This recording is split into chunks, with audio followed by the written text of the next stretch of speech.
بسم اللہ الرحمن الرحیم، السلام علیکم ورحمۃ اللہ وبرکاتہ۔ آج ہم جس ٹاپک پہ بات کریں گے وہ ہے لیکوڈرما یا وٹیلیگو، اور اردو میں اسے برز کہا جاتا ہے۔ ایک ایسی بیماری جس میں جلد کی جو رنگت ہے وہ چینج ہو جاتی ہے، اور یہ بیماری لیکوڈرما انسانوں اور جانوروں تقریباً دونوں میں پائی جاتی ہے۔ یہ مرض آٹو امیون سسٹم کی بیماری ہے۔ اس بیماری میں جلد کے کچھ حصوں میں سفید داغ پڑ جاتے ہیں۔ اس بیماری میں جلد کے کچھ حصے اپنی قدرتی رنگت کو کھو دیتے ہیں، کیونکہ ان حصوں میں جلد کے ان حصوں میں میلانائن جو ایک ہارمون ہے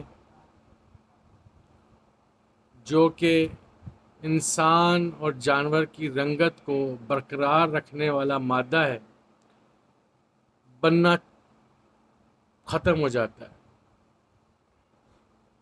انسانوں کے مقابلے میں جانوروں میں یہ مرض بہت کم پایا جاتا ہے۔ اس بیماری کی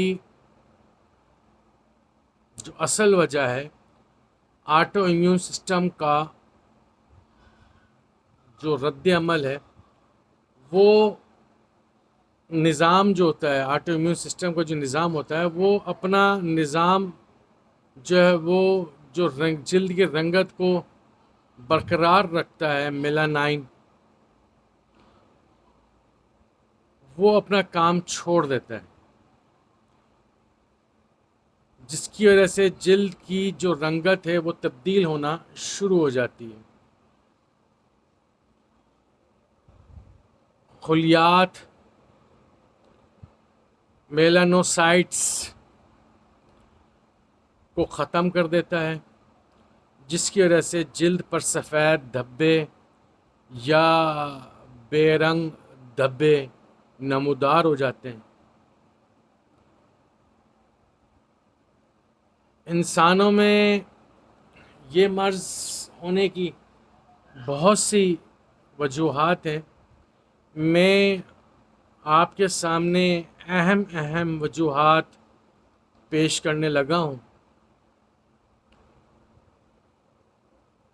پہلا جو ہے وہ آٹو امیون سسٹم، یعنی کہ جو ہمارا مدافعتی نظام ہے اس کا کمزور پڑ جانا ہے۔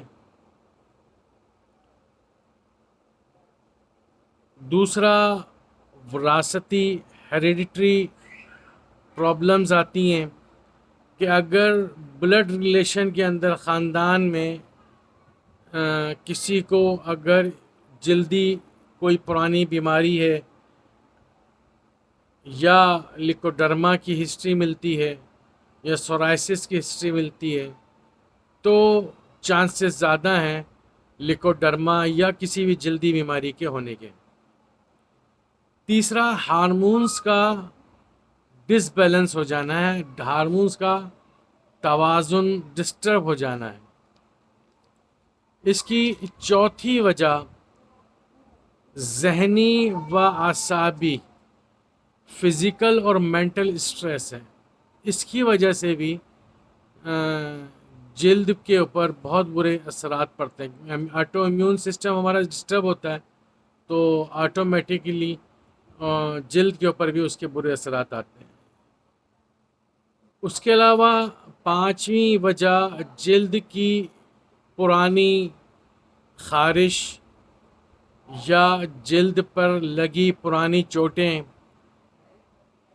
کیونکہ وہ متاثرہ حصے میں جہاں جلد پہ چوٹ لگی ہو یا خارش ہو، وہاں میلانائن کی پیداوار بند ہونے کے چانسز زیادہ ہوتے ہیں اور وہاں لیکوڈرما ہونے کے چانسز بڑھ جاتے ہیں۔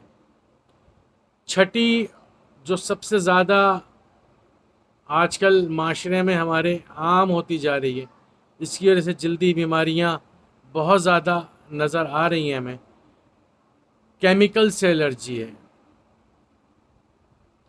کیمیکل والے پرفیومز، کیمیکل کاسمیٹک، اس کے علاوہ ماحولیاتی تبدیلی، پولوشن، اور وہ افراد جو کیمیکل کی فیکٹریوں میں کام کرتے ہیں ان کو یہ مرض ہونے کے چانسز زیادہ ہوتے ہیں۔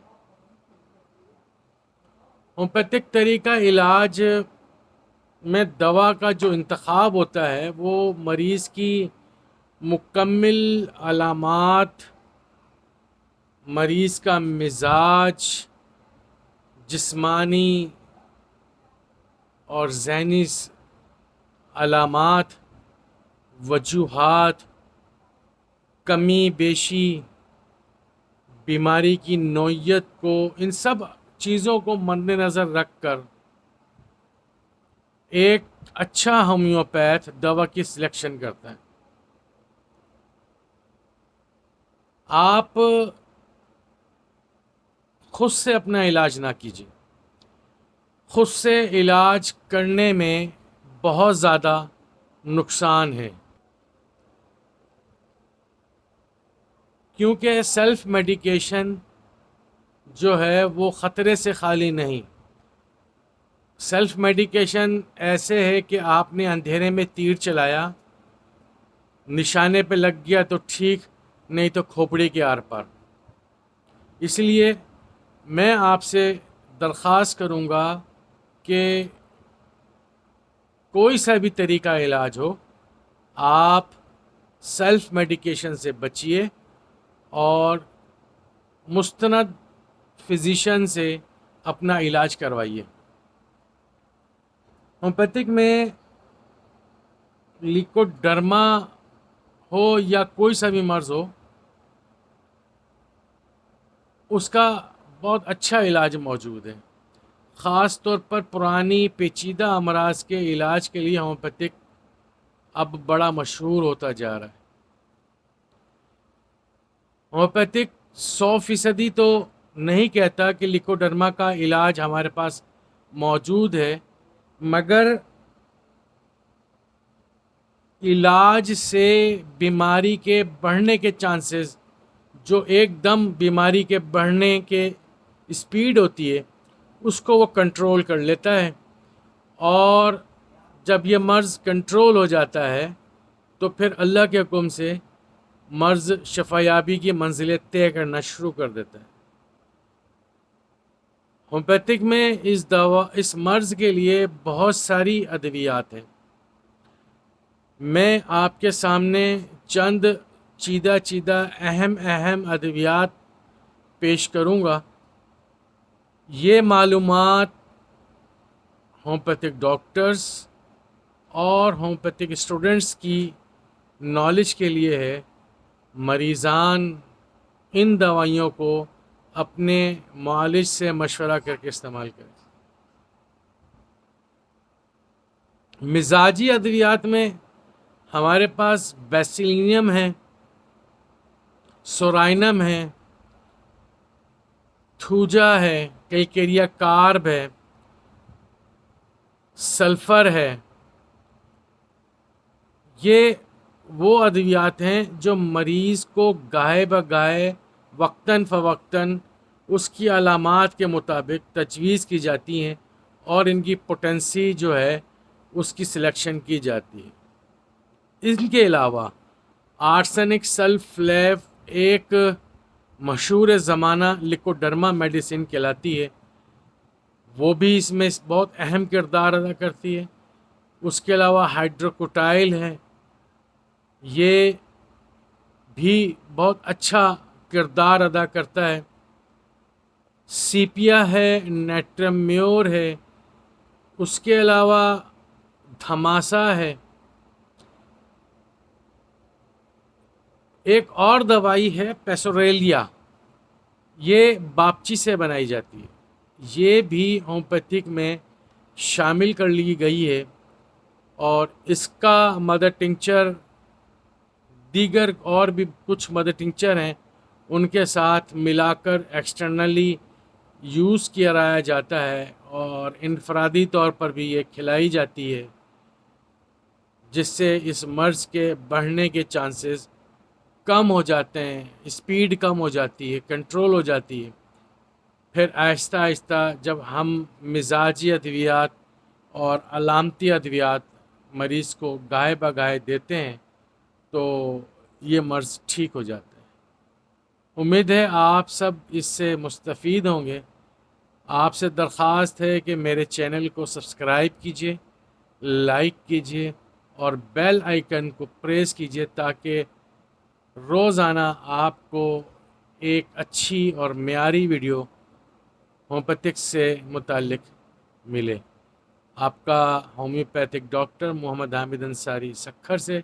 میرا نمبر ہے 0300 3133 990۔